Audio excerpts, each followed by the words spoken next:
नमस्कार मित्रांनो, आजच्या व्हिडिओमध्ये आपल्याला शिक्षक भरती डॉक्युमेंट व्हेरिफिकेशन, आता डॉक्युमेंट कोणकोणते लागणार आहे, आता आपल्याला त्याच्यात सेल्फ डिक्लेरेशन फॉर्मसुद्धा आपल्याला फिलअप करावं लागणार आहे मित्रांनो. बघा मित्रांनो, तुम्ही या चॅनलवरती नवीन असाल तर सबस्क्राईब करा आणि शेअर करा. मित्रांनो, तुम्हाला डिस्क्रिप्शनमध्ये दिलं असेल ही PDF, तुम्ही PDF डाउनलोड करून तुमचे सेल्फ डिक्लेरेशन फॉर्म तुम्ही भरू शकता मित्रांनो. बघा मित्रांनो, त्याच्यात तुम्हाला बघा, महाराष्ट्र शासनाच्या अधिपत्याखाली सर्व शासकीय कार्यालय, स्थानिक स्वराज्य इत्यादी शासकीय संस्थांमध्ये विविध दाखले, अनुज्ञप्ती व इतर शासकीय सेवा सुविधा प्राप्त करून घेण्याकरिता नागरिकांना सादर करावे लागणारे शपथपत्र, ॲफिडेव्हिट तसे मूळ प्रमाणपत्र व कागदपत्रे यांच्या राजपत्रित अधिकारी, विशेष कार्यकारी अधिकारी इत्यादी सक्षम अधिकाऱ्यांनी साक्षात्कृत केलेले प्रत अटेस्टेड कॉपी सादर कराव्यात लागतात. परिणामी नागरिकांची गैरसोय होते. हे गैरसोय दूर करण्याकरिता प्रचलित कार्यपद्धती अधिक सुलभ करण्याचे निर्णय शासनाने घेतला आहे मित्रांनो. बघा मित्रांनो, आता तुम्हाला कोणते, हे बघा, स्वयंघोषणापत्र तुम्हाला इथे तुमचं सुरुवातीमध्ये बघा, सुरुवातीमध्ये कॅन्डिडेटचं नाव लिहायचं आहे, नंतर आपल्या फादरचं नाव लिहायचं आहे, यांचा मुलगा किंवा मुलगी असेल तर ते टिक करायचं आणि स्वतःचं एज फिलअप करायचं आहे, वय फिलअप करायचं आहे, आधार क्रमांक, वर्ष आधार क्रमांक असले आधार क्रमांक तुम्ही इथे फिलअप करायचं आहे. नंतर व्यवसाय, तुमचा व्यवसाय काय आहे मित्रांनो, शिक्षण करायचं आणि राहणार तुमचं विलेजचं नेम तुम्ही इथे फिलअप करायचं आहे.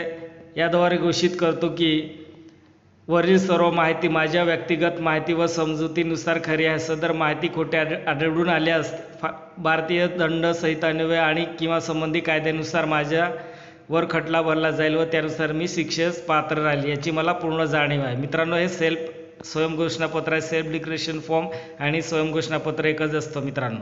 बघा मित्रांनो, आता ठिकाण काय लिहिणार आहे, तुमचं विलेजचं नाव लिहायचं, अर्जदारांची सही, उमेदवारांचं नाव आणि दिनांक, हे सर्व तुम्ही फिलअप करायचे मित्रांनो. बघा, तुम्ही मॅरिड असेल तर मॅरिड सर्टिफिकेट लागेल, अनमॅरिड असेल ते अनमॅरिडचं तुम्ही सर्टिफिकेट काढायचं आहे आणि तुम्ही डॉक्युमेंट व्हेरिफिकेशनला जाताना हे सर्व डॉक्युमेंट घेऊन जायचं आहे मित्रांनो. बघा मित्रांनो, मी मागील व्हिडिओमध्ये तुम्हाला कोणकोणते डॉक्युमेंट लागणार आहे आणि कोणकोणते डॉक्युमेंट कसं आपण ते लिस्टनुसार घेऊन जायचं आहे आणि आपल्याला झेरॉक्स परत किती लागेल ते पण त्याच्यात एक्सप्लेन केलं आहे मित्रांनो. बघा मित्रांनो, सेल्फ असिस्टेड, आता सेल्फ असिस्टेड काय असतं, आता बघा इथे शेवटी आणखी एक अर्ज असेल बघा, self declaration for self assisted, हे पण भरायचं आहे तुम्हाला. बघा मित्रांनो, इथे तुमचं फोटो, पासपोर्ट फोटो चिपकायचं आणि इथे तुमचं नाव आणि तुमचं वडिलांचं नाव हे सेम टू सेम फिलअप करायचं आहे आपल्याला. नंतर आपल्याला स्वयंसाक्षीकरणासाठी स्वयंघोषणापत्र, इथे तुमचा अर्जदारांचा फोटो आणि आपल्याला सर्व आपली माहिती भरायची आहे मित्रांनो.